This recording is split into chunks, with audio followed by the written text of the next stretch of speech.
Hi guys what's up, कैसे आप सब लोग। मेरा नाम है सिंह और आप देख रहे हैं अपना यूट्यूब चैनल नेशन फर्स्ट। तो भाई लोगों, आज जो मैं आपके लिए वीडियो लेके आया हूँ वो वीडियो है गेट सेट फ्लाई लर्न।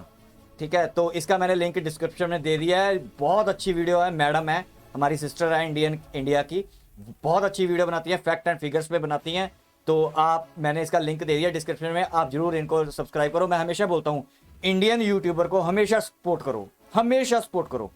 ये आगे जाके बहुत बड़ी हमारी ताकत बनने वाले हैं। आज से 4-5 साल बाद देखोगे ना, बहुत ताकत बनेंगी, आपको ये याद रखना है। तो मैं जो वीडियो लेके आया हूं वो मेरे को रिक्वेस्टेड है, ये भी why Pakistan loves terrorist so much. ठीक है, पाकिस्तान तालिबान रिलेशन। तो हमें तो पता है वैसे कि ये कैसे है, कैसे क्यों करता है, लेकिन हमें नॉलेज गेन करने के लिए अलग अलग बंदों से हमें देखना पड़ता है कि क्योंकि हर एक के पास अलग अलग फैक्ट्स होते हैं, तो हमें वो एनालाइज करने होते हैं। तो आपको भी समझना जरूरी है, क्योंकि दुश्मन की मेंटालिटी हमें समझनी जरूरी होती है, तभी हम दुश्मन को मात दे सकते हैं। तो इसीलिए मैं आपके लिए ये वीडियो लेके आया हूँ। इनकी और भी वीडियो बहुत अच्छी है, मैं काफ़ी टाइम से देखता आ रहा हूँ, लेकिन कई बार होता है ना काम धंधे में, या फिर आजकल मैं जैसे यूट्यूब हमारा बनाया हुआ है, ये वाला चैनल बनाया हुआ है 5-6 महीने से, तो मैं अभी इतनी वीडियोस नहीं उनकी फॉलो कर पाता, पाकिस्तानियों जहाँ इंडियंस की जहाँ पाकिस्तानियों की। तो मेरे को ये रिकमेंडेशन में आती रहती है, फिर मेरे को याद आ जाता है यार, हाँ इनकी भी वीडियो है, ये बच्चा कंटेंट बनाते हैं, तो मेरे को जरूर दिखाना चाहिए। चलिए ज़्यादा टाइम नहीं वेस्ट करते, एंड में तबसरा करेंगे, तो एंड तक जरूर रहना, वीडियो देखना जरूर। ठीक है, हम समझते हैं कि ये मैडम हमें कैसे समझाते हैं, कैसे फैक्ट एंड फिगर से समझाएंगे कि ये क्यों प्यार करते हैं पाकिस्तानी। वैसे तो हमें पता है क्यों प्यार करते हैं, जो गौरी और गजनवी को प्यार करेंगे ना, तो इनके माइंडसेट भी ऐसे ही होंगे। चलिए पहले वीडियो देखते हैं, वीडियो में एंड में करेंगे तबसरा। So let's start the video. Hello flonners, this is Nikita और ये सुनो। एक रिलीजियस मिलिटेंसी हमने पाकिस्तान के हक में यहाँ इंट्रोड्यूस की सोवियट्स को निकालने के लिए। ठीक है, हम मुजाहिदीन लाए पूरी दुनिया से, हमने तालिबान को ट्रेन किया, उन्हें वेपन्स दिए, उनको अंदर भेजा, वो हमारे हीरो थे। फॉर्मर पाकिस्तानी प्रेसिडेंट परवेज मुशर्रफ गर्व से ये मीडिया के सामने कह रहे हैं कि पाकिस्तान के टेररिस्ट को इन्होंने ही पैदा किया है। लेकिन क्यों ये लोग टेररिस्ट क्यों ट्रेन कर रहे हैं? और अगर मुशर्रफ ने यानी खुद पाकिस्तान ने इस रिलीजियस आग को हवा दी है, तो फिर आज क्यों यही आग उनको ही जलाने पे तुली हुई है? आज के समय इन टेररिस्ट की दादागिरी इतनी ज्यादा बढ़ चुकी है कि ये तो अब खुद पाकिस्तान की ही औरतों को और उनके बच्चों को तक नहीं बख्शते हैं। और इस बारे में जब former ISI chief Asad Durrani को पूछा जाता है कि आपकी ही क्रिएटेड एंड स्पॉन्सर्ड टीटीपी यानी तहरीकी तालिबान जब आपके ही देश के बच्चों को और सोल्जर्स की जान ले रही है, तब उनका जवाब क्या था? Pakistani soldiers, people you served with, have died at their hands. That is a Frankenstein's monster that you lot created. Collateral damage. Collateral damage? Seriously? मतलब यार मुझे समझ नहीं आ रहा कि आखिर ये टेररिस्ट आखिर क्यों अपने ही क्रिएटर्स और स्पॉन्सर्स पे अब हमला कर रहे हैं, और आखिर क्यों अपने ही देशवासियों को मरवा कर पाकिस्तान को इन टेररिस्ट से इतना भी क्या फायदा हो रहा है कि वो आज तक इन्हें इतना ज्यादा अंधाधुंध सपोर्ट कर रहा है। इनफैक्ट इवन अफगानिस्तान वाले केस में भी वो तालिबान को बहुत ज्यादा सपोर्ट कर रहा है। Well, let's find out. तो आज के समय में पूरी दुनिया पाकिस्तान को टेररिज्म का एक हब मानती है, लेकिन फिर भी इस बात का क्या सबूत है कि वो टेररिस्ट को पालते हैं? वेल, सबूत number 1, operation Gulmarg launch by the Pakistan army. Pakistan ने अपने पॉलिटिकल गेन्स के लिए मिलिटेंट्स को यूज करना 1947 में ही शुरू कर दिया था। इंडियन आर्मी की ऑफिशियल रिपोर्ट के अनुसार 1974 की वॉर में पाक आर्मी ने कश्मीर हथियाने के लिए ऑपरेशन गुलमार्ग को लॉन्च किया था, जिसमें उन्होंने अपने नॉर्थ वेस्ट फ्रंटियर प्रोविंस के पश्तून ट्राइबल्स के हाथों में राइफल्स थमा दिए थे और फिर उन्हें कश्मीर की तरफ भेज दिया था। और ये सब वो इसीलिए कर पाए थे क्योंकि वो ये मानते ही नहीं है कि अपने इन कामों के लिए मिलिटेंट्स को यूज करना गलत है, जिसकी झलक आप उनके पब्लिक एड्रेसेस में भी देख सकते हो। इसका एग्जांपल है कि पाकिस्तानी डिप्लोमेट मुनीर अकरम ने 58th यूएन जनरल असेंबली में दिए अपने स्पीच में ये कहा था कि भारत जिसे क्रॉस बॉर्डर टेररिज्म कहता है, वो तो असल में कश्मीरियों का फ्रीडम स्ट्रगल है। पाकिस्तान टेररिज्म को सपोर्ट कर रहा है, उसका सबूत नंबर 2 है Pakistani army train the militants. Former Pakistani president and also chief of army staff Pervez Musharraf ने एक पाकिस्तानी न्यूज चैनल को दिए हुए अपने इंटरव्यू में ये खुलासा किया कि 1979 के अफगान वॉर के दौरान कम्युनिस्ट सोवियट्स को अफगानिस्तान से बाहर खदेड़ने के लिए पाकिस्तान ने अमेरिका की सेंट्रल इंटेलिजेंस एजेंसी यानी कि CIA के साथ मिलकर अफगानिस्तान में एक रिलीजियस इंसर्जेंसी स्टार्ट करवाई थी, जिसमें सबसे पहले 4 तरह के लोग लड़े। पहले ऑब्वियसली अफगान्स खुद, नंबर 1 अफगान देमसेल्व्स, दूसरे mujahideen from the Muslim countries including Osama bin Laden, number 2 mujahideen from all over the world, from the Islamic world, including Osama bin Laden was brought. तीसरे, Taliban from the Pakistani madrasas. Then the third, Taliban from our madrasas. और चौथे, पाकिस्तान के mercenaries. The fourth category was mercenaries. जिसे simple भाषा में कहे तो भाड़े के फौजी। आई नो आप बोलोगे कि ठीक है, मतलब सोवियत से लड़ने के लिए ये सब कुछ शुरू हुआ, लेकिन अब क्यों पाकिस्तान ये सब को खत्म नहीं कर रहा है? वेल, कई सारे पाकिस्तानी और अमेरिकन डिफेंस एक्सपर्ट्स ये मानते हैं कि पाकिस्तान ये इसीलिए कंटिन्यू कर रहा है कि 1947, 1965 और 1971 की हार के बाद पाकिस्तान को ये रियलाइज हो चुका था कि वो इंडिया से कन्वेंशनली एक वॉर करके जीत ही नहीं सकता है। It has lost every war with India, and losing every war, it has come back even more obsessed with India. दूसरा चीज ये है कि पाकिस्तान के कई सारे एक्स आर्मी ऑफिसर्स को ये भी लगता है कि 1971 बांग्लादेश लिबरेशन वॉर में इंडिया ने मुक्ति बाहिनी को ट्रेन करके वेस्ट पाकिस्तान, जो कि प्रेजेंट का पाकिस्तान ही है, उसके खिलाफ ही साजिश करवाई थी। I would say that the ISI does exactly what your RAW does. और यही वजह है कि 1988 में अफगान वॉर खत्म होते ही पाकिस्तान ने 1989 में सारे के सारे मिलिटेंट ग्रुप्स को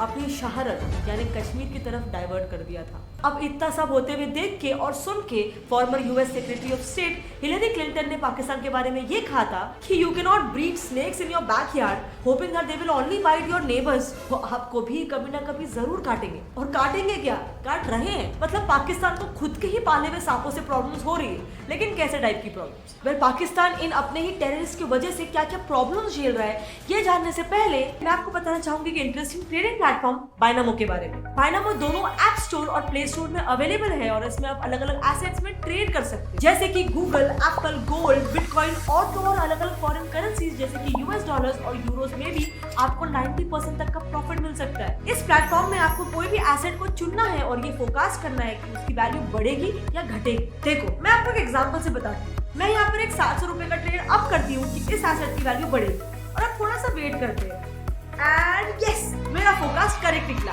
अब ये अमाउंट आप अपने पेटीएम या फिर बैंक अकाउंट में विड्रॉ कर सकते हो सिर्फ 24 घंटे के अंदर। अब वैसे तो इसका मिनिमम डिपॉजिट सिर्फ 350 रुपीज है, लेकिन अगर आप मेरा प्रोमो कोड यूज करते हो तो आपका डिपॉजिट डबल हो जाएगा, यानी कि आप 400 रुपए का टॉपअप कीजिए और 800 रुपए पाइए। तो डिस्क्रिप्शन में दिए गए लिंक से बाइनामो डाउनलोड कीजिए और अपने डेमो अकाउंट में पूरी 65,000 रुपीज पाइए, जिससे आप नए नए ट्रेडिंग और लर्निंग के स्किल्स और स्ट्रैटेजीज को प्रैक्टिस कर सकते हैं। क्योंकि जितना आप एक्सपीरियंस होंगे उतने ही आपकी ट्रेडिंग और अर्निंग की स्किल्स और पॉसिबिलिटीज बढ़ेंगे। लेकिन हाँ, ध्यान से ट्रेड करना, क्योंकि किसी भी ट्रेड में आपकी कैपिटल को रिस्क होता है। सर रुके क्या हो, अभी ही बाइनामो डाउनलोड कीजिए, link is in the description, because I am a binomist. Are you? लेकिन अब coming back to the topic कि पाकिस्तान को अपने ही टेररिस्ट से क्या प्रॉब्लम्स हो रही है, तो सबसे पहली प्रॉब्लम है एलाइज टूटे और टेररिज्म बढ़ गया। 1999 के कारगिल वॉर और 2001 में हुए यूएस 9/11 अटैक के बाद पाकिस्तान के ऊपर उसके उस टाइम के सबसे बड़े एलाई यानी सबसे बड़े दोस्त यूएस की तरफ से टेररिज्म पर रोक लगाने के लिए प्रेशर बढ़ने लगा, जिसके चलते परवेज मुशर्रफ और उसके बाद के सक्सेसिव लीडर्स ने अपने ही देश यानी पाकिस्तान में ही मौजूद कुछ टेरर आउटफिट्स को खत्म करना शुरू कर दिया, सिर्फ यूएस और बाकी के सारे कंट्रीज को ये बताने के लिए कि हाँ, हम भी टेररिज्म के साथ नहीं हैं और हम भी उनके खिलाफ लड़ रहे हैं। लेकिन यहाँ पर क्योंकि इन्होंने अपने ही पाले हुए सांप की पूंछ में पैर रख दिया, तो ऑब्वियसली ये टेररिस्ट उनके खिलाफ होने ही लगे। पर पाकिस्तान में टेररिज्म बढ़ने की ये इकलौती वजह नहीं है। दूसरी वजह है कि दिसंबर 2004 में कंप्लीट हुए बॉर्डर फेंसिंग और 2008 में हुए 26/11 के मुंबई अटैक के बाद इंडिया ने अपने लैंड और सी दोनों ही बाउंड्रीज को काफी ज्यादा स्ट्रिक्ट कर दिया था, जिसकी वजह से पाकिस्तान से कोई भी इलीगली यहाँ पर आ नहीं सकता। और इसका नतीजा आप इंडिया और पाकिस्तान के ये टेररिज्म ग्राफ में ही देख सकते हो। इन दोनों ही ग्राफ्स को अगर आप ध्यान से देखो तो आप ये देखोगे कि 2004 के बाद पाकिस्तान में टेररिज्म ड्रास्टिकली बढ़ा है। लेकिन वो क्यों? क्योंकि वहाँ पर उनकी आपस में ही नहीं बनती है, वहाँ पर लोग शिया और सुन्नी के भेदभाव से लड़ते हैं। और वहीं पे अगर आप इंडिया का ग्राफ देखो तो 2004 के बाद टेररिज्म ड्रास्टिकली डिक्रीज हुआ है। तो क्या ये बस एक इत्तेफाक है? वेल, आपका इसके बारे में क्या कहना है? आपका जो भी ओपिनियन है हमारे साथ नीचे कमेंट सेक्शन में शेयर करना, I would love to know. लेकिन coming back to the problem जो ये टेररिस्ट को पालने के बाद पाकिस्तान फेस कर रहा है, तीसरा प्रॉब्लम है इकोनॉमिक इम्पैक्ट। 2001 के बाद पाकिस्तान में टेररिज्म इतना ज्यादा बढ़ चुका है कि इससे पाकिस्तान को हर साल कई $बिलियन का नुकसान उठाना पड़ता है और ये आंकड़ा भी बढ़ता ही जा रहा है।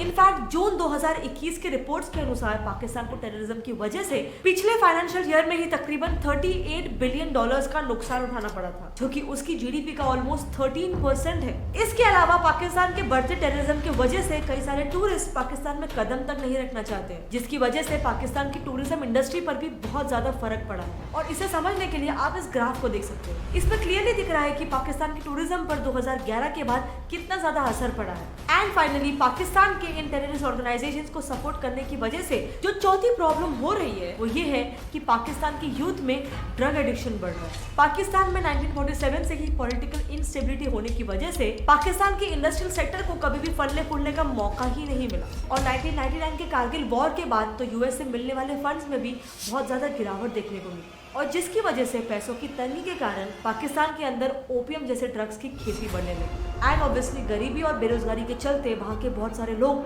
ड्रग्स की चपेट में आ गए। पाकिस्तान के डॉन न्यूज की रिपोर्ट के अनुसार आज के समय में पाकिस्तान में 7 मिलियन ड्रग यूजर्स हैं, जिसमें से एक अच्छी खासी तादाद यूथ की भी है। लेकिन अब जब टेररिज्म की वजह से इतना ज्यादा नुकसान हो रहा है, इतने सारे प्रॉब्लम्स क्रिएट हो रहे हैं, तो फिर भी आखिर पाकिस्तान इसे रोक क्यों नहीं रहा है? टेररिज्म से पाकिस्तान को क्या फायदा हो रहा है? तो यार फायदे तो बहुत है, जिसमें से सबसे पहला फायदा है पैसा। और ये पैसा जाता है सीधा ना पाकिस्तान के अवाम की, जनता के जेब में नहीं, वो तो बेचारे घाटे में, बल्कि इन टेररिस्ट को आईएसआई की जेब में। 1979 अफगान वॉर के दौरान उस वक्त के पाकिस्तानी डिक्टेटर जनरल जिया उल हक अमेरिकन प्रेसिडेंट जिमी कार्टर से मिले थे, जिसमें जिया ने अमेरिकन के साथ एक डील की थी। आप हमें पैसे दो और हम आपको अफगानिस्तान में घुसने के लिए राहदारी और फाइटर्स भी देंगे। अब ऑलमोस्ट 10 साल चले इस वॉर में पाकिस्तान ने तकरीबन 6.5 बिलियन कमाए थे, वो भी ऑफिशियली। अंडर द टेबल कितना हुआ है उसका तो कोई आइडिया ही नहीं। और इस 6.5 बिलियन में से 3 बिलियन अमेरिका ने दिए थे और बाकी के सऊदी अरेबिया की तरफ से आए थे। दूसरा जो फायदा है वो है अवॉइडिंग सैंक्शंस। ये आप ex chief of army staff Raheel Sharif के इन स्टेटमेंट से अंदाजा लगा सकते हो।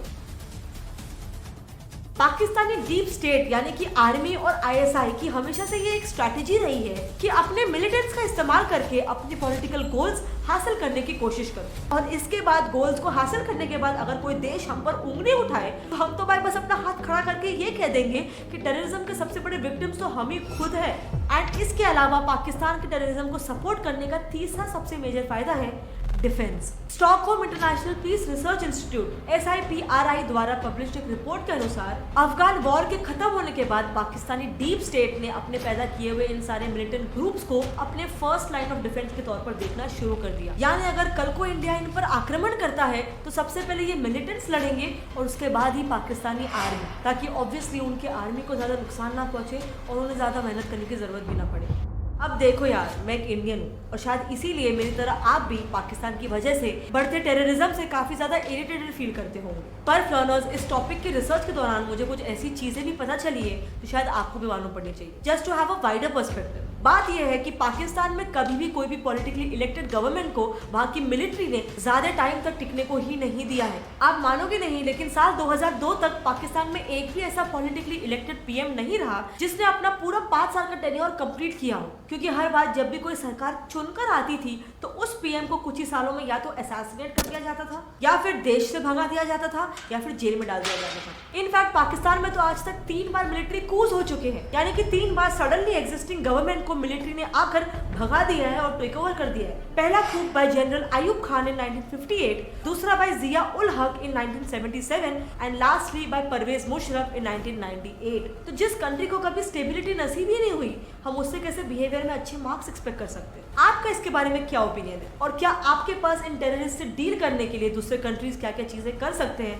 उसका कोई सोल्यूशन है? आपके जो भी ओपिनियन है मेरे साथ नीचे कमेंट सेक्शन में शेयर करना। I would love to know, क्योंकि ऐसे टाइम में जहाँ पर अफगानिस्तान में इतना बड़ा ह्यूमन क्राइसिस चल रहा है, वहाँ पे जब पाकिस्तान और बाकी सारे देश इन टेररिस्ट ग्रुप्स को सपोर्ट करते हैं, तो ऐसे टाइम में हमें इनके खिलाफ आवाज उठानी चाहिए और बाकी लोगों में इसके खिलाफ अवेयरनेस क्रिएट करना चाहिए। सो अगर आपको आज के मेरे इस वीडियो से कुछ भी नया सीखने मिला, इसमें कुछ भी बात लगी, और अगर आप भी ये नॉलेज बाकी सब में शेयर करना चाहते हो, तो इस वीडियो को जितना हो सके अपने फ्रेंड्स में, फैमिली में शेयर करो। और अगर आपको ऐसे ही फन लर्निंग के वीडियोस देखते रहने हैं तो मेरे चैनल गेट सेट फ्लाई को सब्सक्राइब कर दो और वो नीचे दिया गया बेल आइकन पे दबाओ विद ऑलवेज का ऑप्शन ऑन, वरना आप लर्न के नेक्स्ट वीडियो की नोटिफिकेशन को मिस कर दोगे। मिलते हैं अगले वीडियो में, तब तक के लिए कीप लर्निंग, कीप ग्रोइंग। जय हिंद।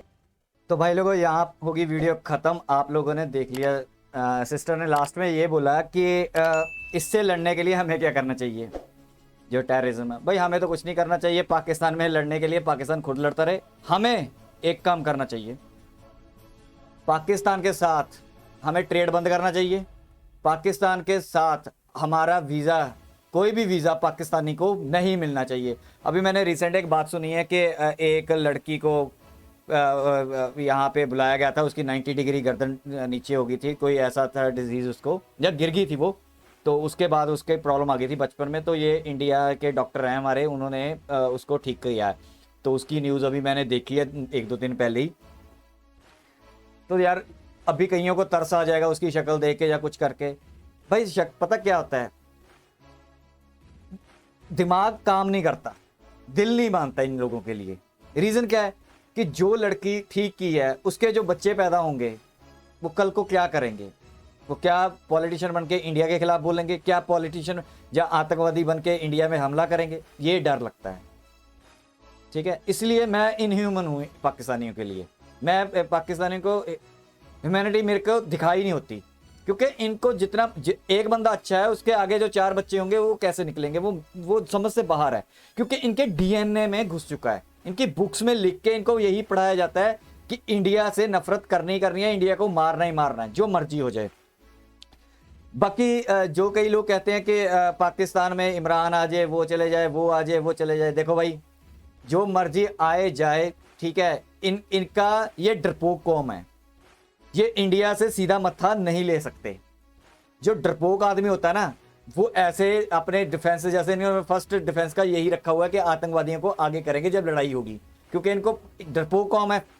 ये सारे के सारे बोलते हैं हम ये भौंकने को तेज हैं बस, कि हम ये कर देंगे, वो कर देंगे, एक इंडियन फौजी पे 20 भारी, ये भारी। ये सिर्फ लंबी लंबी छोड़ने के लिए है, क्योंकि पाकिस्तान सबसे ज़्यादा लंबी लंबी छोड़ता है। ये पाकिस्तानियों को ना ऐसा लगता है कि ये पता नहीं कौन से हल्कौगन हैं या कौन से हल्क हैं, भी दुनिया इनसे ऐसे कांपती है, ठीक है। तो इनको लगता है कि हम ये कर देंगे। लाइन ऑफ डिफेंस इन्होंने जो फर्स्ट जो लड़ाई का रखा हुआ है वो इन्होंने आतंकवादी को रखा हुआ है।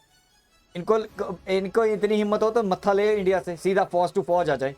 जैसे 4 बारी जुतियाँ मारी थी ना, और आज तक 1971 के जो 93,000 की कच्चे तारों पे सूखने डाले वो पड़े हुए हैं, और वो अकड़ गए हैं इतने सालों में, वो उतार के ले जाएं अपने, ठीक है। तो इस बार अगर आगे ना, इस बार इनको पता है कि इस बार अगर इंडिया के साथ पंगा ले लिया ना, तो भाई जीवीपीओ के तो गया ही गया, वो नहीं मिलेगा। और इंडिया कोशिश करेगा कि इनके 3 टुकड़े भी करके निकले। अब नहीं बख्शा जाएगा, अब नहीं बख्शा जाएगा। 1971 में हम जीवीपीओ के वापस ले सकते थे इनको टेबल पे बिठा के। हमारे पास 93,000 इनके बहादुर जे 1 से 20 से लड़ने वाले वो हमारे पास थे। तो उस वक्त थोड़ी सी चलो गलती होगी, चलो उस वक्त शिमला एग्रीमेंट करके इनको और कर लिया, लेकिन शिमला एग्रीमेंट करने की जरूरत नहीं थी। उसी वक्त इनको कहते कि या तो ये वापस करो, नहीं तो 93 यहाँ पे हमारे पास हैं, कोई बात नहीं। इनको रात को नमक मिर्च लगा के इसको दिखाते हैं, फिर चीखें तुम्हारे तक पहुँचेगी वहाँ तक, पाकिस्तान तक। तो इन पे इतना प्रेशर आना था, हमने ले सकते थे इनकी जनता का कि नहीं हमारे 93 वापस लेके आओ, जो जिनके माँ बाप होने थे या जिनके भाई बहन होते थे, हमारे फौजी वापस लेके आओ। चलो खैर, जो हो गया हो गया। हमें हिस्ट्री से सीखना भी चाहिए, गलतियों से जो हमने किया आगे से नहीं होनी चाहिए। बाकी मेरा मानना ये है कि कोई भी रिलेशन पाकिस्तान के साथ अच्छा नहीं है, जितने मर्जी ये अच्छे बोलते रहे। अब ट्रेड की भी बीच बीच में मैंने सुना है कि बातें चलनी शुरू हुई हैं। भाई लोग, मैं खिलाफ हूँ। मैं आज से 10 साल पहले भी खिलाफ था, 15 साल पहले भी खिलाफ था, आज भी खिलाफ हूँ, ठीक है। 20 साल से मैं इनके पूरा पाकिस्तानियों के एंटी हो चुका हूँ। जो मैंने हिस्ट्री पढ़ ली, जो मैंने इन 20 सालों में देख लिया, 20-22 सालों में, आज 22 साल होने को ख़त्म होने को आए, ठीक है।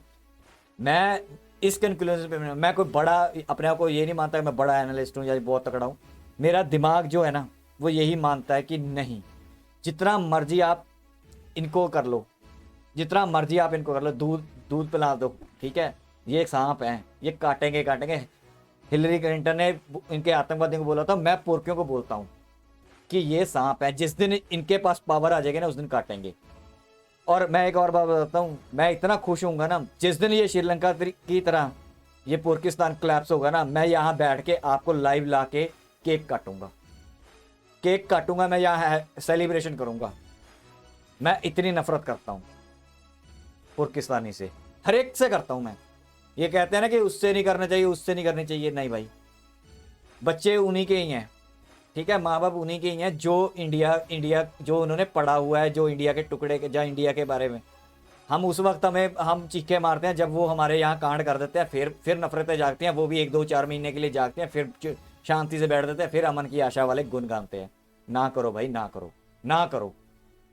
बड़े बोलते हैं कि हमें फ़ायदा हो जाएगा, हमें सेंट्रल एशिया का रास्ता मिल जाएगा इंडिया को, ये अब ये बातें चलनी शुरू हो गई हैं कि इंडिया इसके साथ कर लो, इंडिया को ज़्यादा फ़ायदा होगा, सेंट्रल एशिया में मिल जाएगा।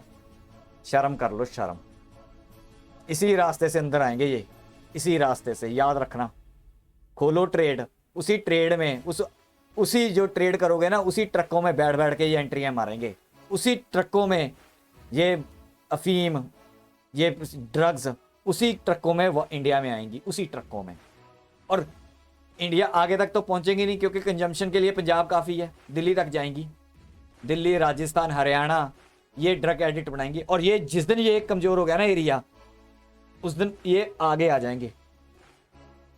बॉर्डर एरिया को स्ट्रॉन्ग रखना बहुत ज़रूरी होता है, और इसलिए मैं कहता हूँ कि ना करो, ना करना, रिक्वेस्ट है, ठीक है। तो आई होप आपको अच्छी लगी है वीडियो। अगर आपको अच्छी लग रही है वीडियो, प्लीज़ लाइक करो, सब्सक्राइब करो, शेयर करो, कमेंट करो, और सब्सक्राइब करके सोल्जर बन जाओ।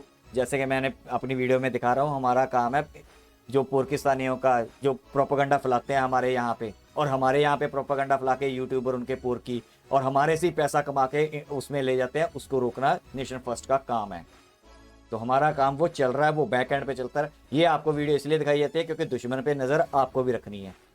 ये हमारा काम नहीं है, हम सबका काम है। तो सब्सक्राइब करके इस चैनल को आप सोल्जर बन जाओ इस 5th जनरेशन वॉरफेयर, इस इंफॉर्मेशन वॉरफेयर में, ताकि आपको नॉलेज आ सके, आपको समझ आ सके। हो सकता है कि आप सब लोगों ने ये वीडियो मेरी देखी होती हैं, इसको दिखाने का मतलब ये होता है कि रिफ्रेश रहो, जोश बना रहे, ठीक है। बंदा भूल जाता है, 4-6 महीने वाली वीडियो आपको जब देखोगे ना तो मेरी भी नहीं पता होंगी आपको मैंने क्या बोला था, ठीक है। तो रिफ्रेश करना मेमोरी को बहुत ज़्यादा ज़रूरी है। ये एक्सरसाइज है आपकी मेमोरी की, आपको याद कराते रहना है कि ये क्या कौम है, ये पाकिस्तानी क्या है।